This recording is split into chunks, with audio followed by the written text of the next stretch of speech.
So we have a lot to discuss concerning your committee's investigations. But first, I want to ask you about CNN's new reporting. You just heard it at the top of the hour. How concerned are you that the Attorney General Jeff Sessions omitted mentioning his meetings with the Russian ambassador on his application for a security clearance? Well, look, I haven't seen the application. I don't know what's required, whether incidental contact at, say, a convention or something is required.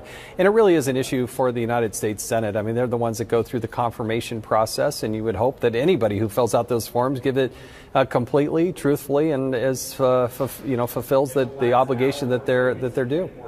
Your committee, the House Oversight Committee, set today as a deadline, Mr. Chairman, for the FBI to supply any of former FBI Director Comey's memos on his conversations with President Trump. Have you received those memos?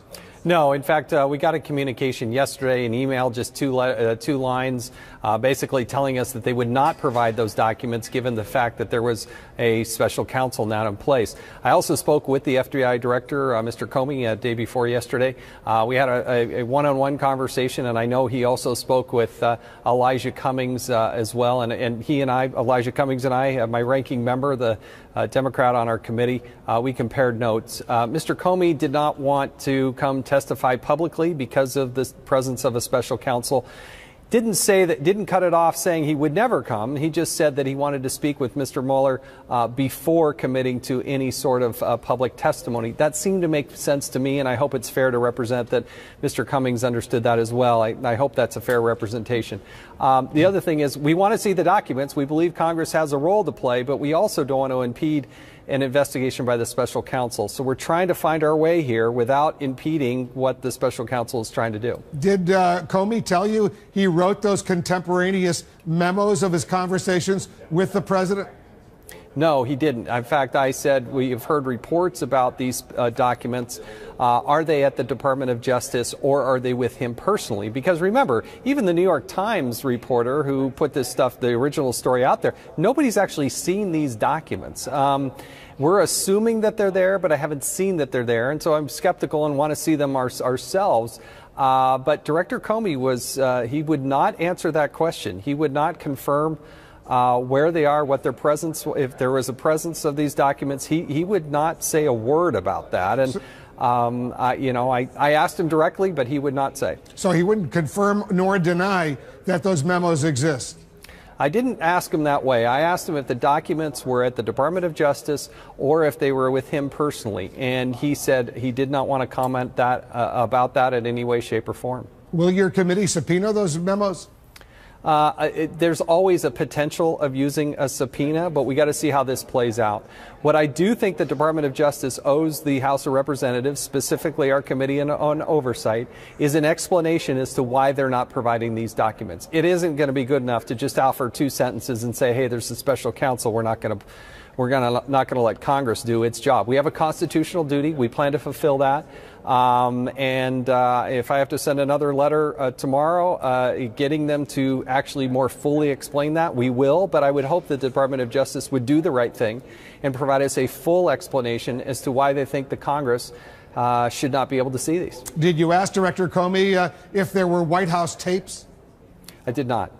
Is he upset about being fired? Could you tell based on your conversation with him? We had a little personal interaction there that I thought we both had a smile on our face. And look, he's, in my opinion, my interaction, he's been very open, very forthright, and I appreciate him getting on the phone with us. We'll obviously have more interaction with him, at least the committee will, going forward. But, I wanted to know directly whether or not he would come testify at a hearing that we were supposed to do today. And in between my email or my tweet that I put out and where we're going, basically we had a special counsel put in place, which creates a whole different equation than where we were at a week ago. Did you get any reaction from him? Did you mention the reports that the president told the Russians he thought Comey, what was a nut job, was crazy? Did he react to that comment? No, Look, I didn't spend 30 minutes on the phone. We spent a few minutes, had a very cordial call, very professional, and very accessible. And as the chairman, I do appreciate that. Nevertheless, the Congress does need to see these documents without impeding the special counsel in what they're doing. And we'll have to find our way as to what the right timing of that is. I think it's also important, even though I'm departing Congress at the end of June, that the House of Representatives continue on, because they have to provide oversight not only of this matter, but also of the special counsel. The special counsel doesn't get to continue on in perpetuity without any oversight. That's what Congress is supposed to do on both the House and the Senate, and we'll have to figure out a way to do that. Did you talk at all about the other reports that the president asked him to shut down the entire investigation? I did not talk to Director Comey about that. Obviously, we would like to see what's in these notes, not only to see what is the written word of Mr. Comey, supposedly, but also then eventually to talk to Mr. Comey to get his perspective on how he took it. And, you know, it's one thing to see something written down, but it's another thing to talk to somebody and say, was that threatening? Was that derogatory? Was that just said in jest? I don't know, but you'd like to get Mr. Comey's perspective. So got to see the documents, got to talk to Mr. Comey. And then let's also remember that there's another side of this story that needs to be flushed out at some point, too.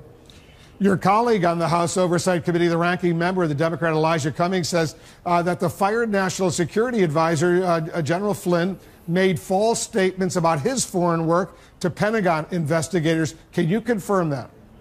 Well, what we did do a number of weeks ago is we sent to the Secretary of the Army a request for a final determination. We believe that, at least through our investigation, what we had seen and quite frankly not seen is that General Flynn, again, this is more than a year ago, back during the Obama administration, when he took money for appearances from the Russians and also in Turkey, that he was supposed to proactively seek permission and receive permission in order to take those payments.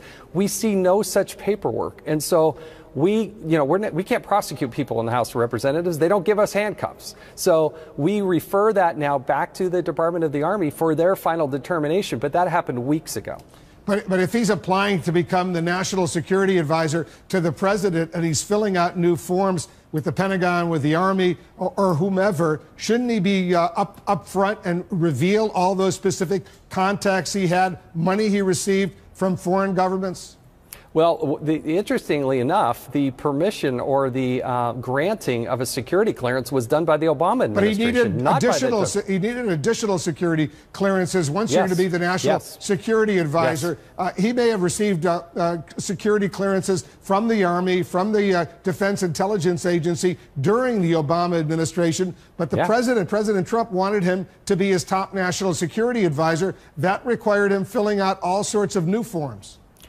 And that was done, evidently, during the Obama administration. So there are a number of Obama-era relationships or Obama-era personnel. It really begs the question, why did the Obama administration approve his security clearance? The answer is that security clearances are different than the very intense vetting, separate vetting you need to become National Security Advisor to the president. Yes, he had security clearances. He was once the director of the Defense Intelligence Agency. He was a three-star general. He obviously had security clearances, but you need to go through a separate round of vetting to become the National Security Advisor to the president. Yes, and that was done in the Obama administration, not the Trump administration. Once President Trump said he was going to be the National Security Advisor, if you think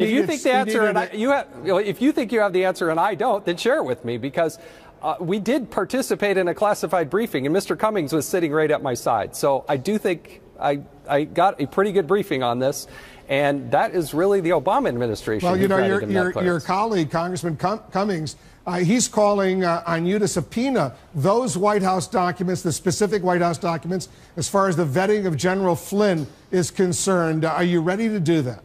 No, I'm not. We sat through a classified briefing on this topic. I really can't say much more than that. Well, why not get the documents just to double check? I'm telling you that I've already sat through a classified briefing on this. But why not get the documents? Well, we can keep going back and forth. I've told you that we did sit through the classified briefing on this. But you know, the documents sometimes can be not necessarily shared during a classified briefing, and sometimes the briefers don't necessarily report everything as far as the documentary evidence might provide. Given that I was in the meeting and you were not, with all due respect, that is not something that I am going to subpoena at this moment. I'm not. We got a classified briefing on this. All right, let's talk about something else. The Washington Post is now reporting that the former director, James Comey, may have based his decision on how to handle the Clinton email server investigation, at least in part, on a Russian document that turned out to be, quote, bad intelligence. The document may even have been completely fake. How does that report influence your understanding of the election? Well, we haven't gotten a crystal clear picture of this. I have seen that news report, but not seeing everything that the FBI is seeing. Given that there is this ongoing investigation, I wouldn't necessarily see this. The House of Representatives is dealing with this differently than the United States Senate. In the House of Representatives, things that deal with sources, methods, intelligence, that is being done by the House Intelligence Committee. And so I would really need to leave it to that committee. As it relates to some of these other investigations, some of the stuff, for instance, with General Flynn, then the Oversight Committee has taken the lead on that. But in that particular case, in this story, really would be for the House Intelligence Committee, not for the committee that I chair. You did play a very important role in the Clinton email investigation by publicizing Comey's letter informing you that the investigation would be reopened right before Election Day, 11 days before the election. You've been outspoken about going after leakers. Do you consider yourself, let's say, a leaker for publicizing that letter he wrote to your committee?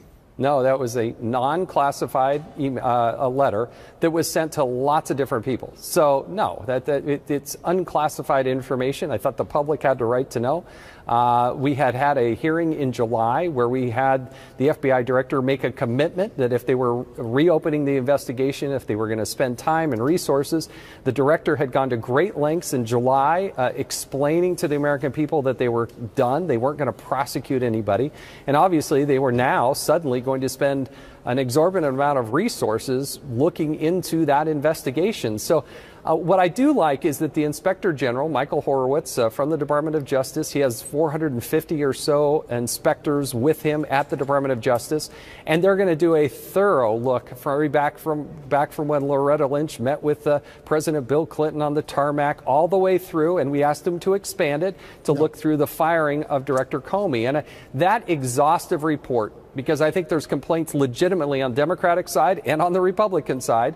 That report, probably the first part of next year, I'm guessing they'll be complete. That will be quite a report. They're going to have to look at that as well. Let me follow up on something you just said. Couldn't the leakers now in the White House or the Justice Department or elsewhere in the government make the same case that the public has a right to know?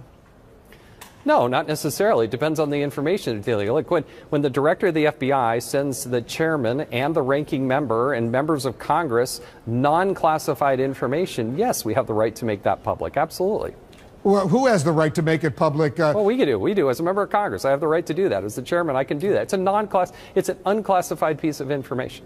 When that letter came over, it was unclassified. Is that what you're saying? Yeah. And so you decided just to release it. Your committee has also requested an update from the Trump Organization on how its hotels would ensure no foreign payments end up in the president's hands. And you got a reply that it would be impractical to ask hotel guests if they're representing a foreign government. Do the current procedures go far enough to prevent any violation of what's called the emoluments clause?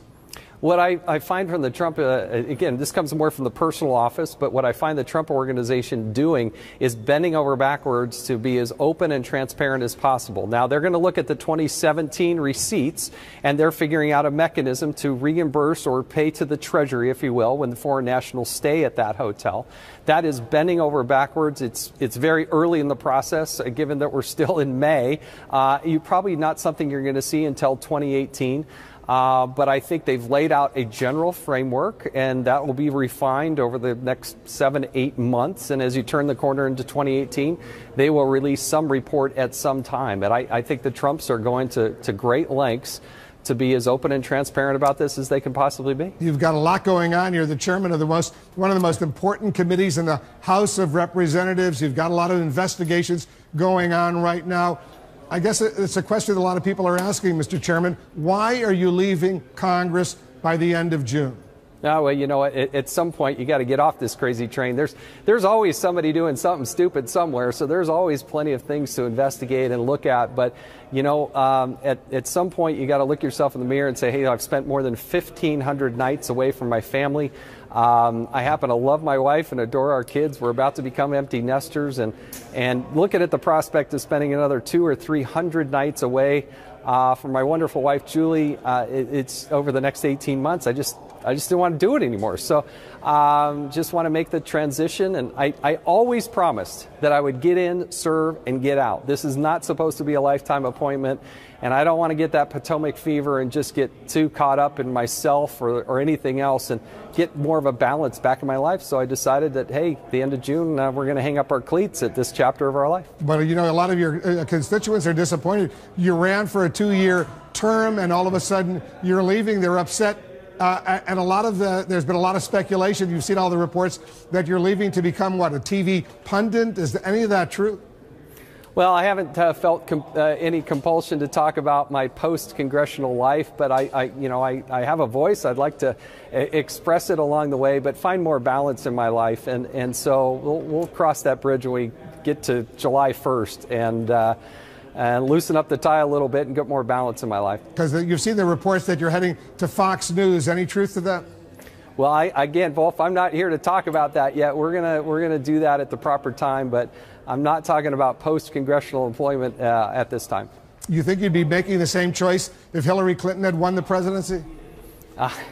At some point, you got to say enough is enough, and you just got to keep moving on. So, look, I think I would make exactly the same choice. There's always more investigations, exciting things that we're doing. We had this great success with the Department of Education where somebody finally resigned. I think they should have been kicked out of government a long time ago. And I love the work. I really do, but I love my family more. And most people probably watching this say, oh, I don't know that I believe that, but that is the honest truth. And, you know, 2 of our kids are now, in the last 18 months, they got married and they're moving out of state. And that's a whole new phenomenon that I didn't anticipate for 18 months beforehand. Well, congratulations on the weddings. You've always been very generous with your time with us. We've always enjoyed having you here with us on CNN in the Situation Room. Wherever you go, we wish you only the best. And if you head to Fox, we'll miss you here on CNN. Thank you, Wolf. I appreciate it.